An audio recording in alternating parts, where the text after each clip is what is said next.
तर हा CFS starter आहे. CFS म्हणजे काय, सेंट्रीफ्युगल स्विच. तर बऱ्याच शेतकऱ्यांना हे नाल म्हणून ओळखतात हे शेतकरी.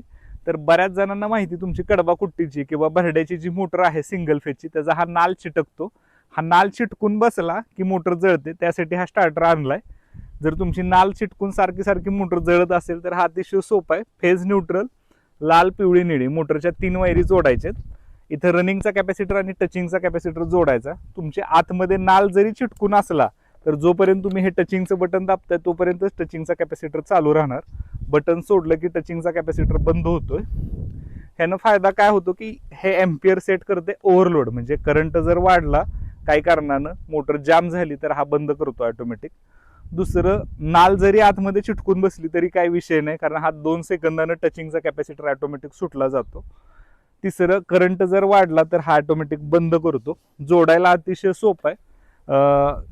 तर काय करायचं की तुमच्या बऱ्यापैकी 4 खुटं असतात सिंगल फेज मोटरला. एकामध्ये रनिंगची वाइंडिंग असते आणि एकामध्ये टचिंगची वाइंडिंग असते. तर तुम्ही रनिंगच्या वाइंडिंगचं एक टोक हे लालला जोडायचं, टचिंगच्या वाइंडिंगचं एक टोक हे पिवळीला जोडायचं आणि रनिंग टचिंग एकत्र करून निळीला जोडायचं.